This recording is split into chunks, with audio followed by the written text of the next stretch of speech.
Hard pounding, gentlemen. Let's see who can pound the longest. I am Arthur Wellesley, the first Duke of Wellington, the soldier who stood firm against Napoleon, the strategist who shaped modern warfare, and the statesman who guided Britain in the aftermath of war. My name is written in the annals of history, not merely as a warrior but as a leader who understood the weight of command. This is my story. I was born in 1769, the same year as my greatest rival, Napoleon Bonaparte. The gods of war saw fit to place us in the same era. My childhood, however, was far from glorious. I was the younger son of an Irish aristocratic family, the Wellesleys, and was sent to Eton College. My mother lamented that I would amount to nothing, and perhaps she was right in my early years, for I was unremarkable. I had no gift for academics and found myself drawn instead to military pursuits. My father's death left my family in financial difficulty, but I refused to remain in the shadows. I sought a career in the army and was educated at Angers Military Academy in France, where I developed a keen understanding of discipline, strategy, and leadership. My career began in the 73rd Regiment of Foot, and from there I climbed the ranks. My early experiences in Flanders during the French Revolutionary Wars were harsh. I saw firsthand the brutal realities of war, the suffering of soldiers, and the necessity of logistics and preparation. These lessons would stay with me forever. It was in India where I made my name. I fought in the Fourth Anglo-Mysore War against Tipu Sultan, leading a brilliant campaign that culminated in the Battle of Seringapatam, 1799. My method was meticulous, ensuring supply lines, training troops rigorously, and using the terrain to my advantage. When I later fought in the Second Anglo-Maratha War, 1803 to 1805, my victories at Asai and Argaum cemented my reputation. I realized that an army's success depended not just on bravery but on discipline, planning, and careful execution. Europe was ablaze. Napoleon's Grande Armée seemed unstoppable, sweeping through Europe like a storm. Britain needed a commander to turn the tide, and they chose me. I led the British and Portuguese forces in the Iberian Peninsula, battling the might of France. Spain and Portugal were under Napoleon's control, and the French forces were vast, well-trained, and formidable.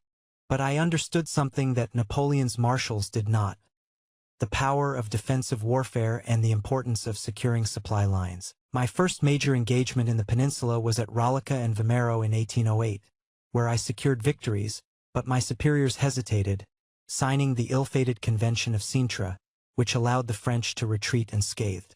Frustrated but undeterred, I returned in 1809, leading a relentless campaign. At Talavera, 1809, I held against overwhelming French forces, proving that disciplined firepower and defensive positions could shatter even the best troops. In the years that followed, I transformed my army. I trained my men in musket volleys, strategic withdrawals, and well-coordinated counterattacks. I used the rugged terrain to my advantage, constructing the lines of Torres Vedras, 1810. A seemingly impregnable series of fortifications that halted Marshal Massena's invasion of Portugal. No French force would breach them. I struck back at Salamanca, 1812, with a masterstroke of maneuver warfare, catching the French off guard and delivering a decisive victory. By 1813, I marched into Spain, culminating in the overwhelming triumph at Vitoria, where we shattered Napoleon's hold over the Iberian Peninsula. The tide had turned. France's grip was slipping. In 1814, we pushed Napoleon's forces out of Spain and into France. I had broken his empire in the West. Then came the Great Reckoning. Napoleon had escaped Elba, returned to France, and gathered an army for one final stand. The world held its breath as he marched to Belgium, seeking to divide and conquer the British-Prussian coalition. On June 18, 1815, I faced him at Waterloo.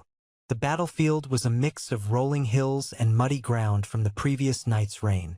I knew that holding my position was key. Napoleon struck with his Grande Armée, sending waves of infantry and cavalry.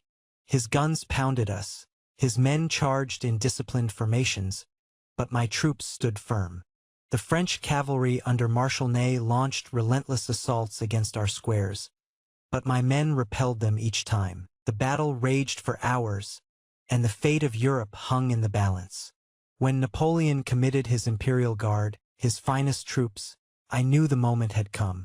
My men unleashed a devastating volley, shattering their charge. Then the Prussians under Blücher arrived, attacking Napoleon's flank. Seizing the moment, I ordered a general advance. With one final push, we crushed Napoleon's army. He fled. His reign was over. I had defeated the most formidable military mind of our age. After Waterloo, I became more than a general. I was a statesman serving as Prime Minister of Britain. I played a crucial role in the Congress of Vienna, ensuring that Europe remained balanced and no nation could dominate as France once had. Yet politics was not war. In battle, the enemy was clear, the path forward defined. In government, I faced intrigue, opposition, and shifting alliances. I served my country diligently, though my heart always remained on the battlefield. I lived long enough to see the world change. Railroads, industry, democracy, new battles, new challenges. But my legacy was secure. I had shaped Britain's military doctrine, crushed Napoleon's dreams, and stood as a symbol of unwavering strength. On September 14, 1852, I breathed my last. I was honored with a grand state funeral, my body laid to rest in St. Paul's Cathedral, beside the greatest figures of my nation. They call me the Iron Duke, a man of discipline and command. My victories reshaped Europe. My tactics are still studied by generals today. Even Napoleon, my greatest adversary, admitted my genius. I am Arthur Wellesley, the Duke of Wellington, and my name shall endure. The whole art of war consists in getting at what is on the other side of the hill.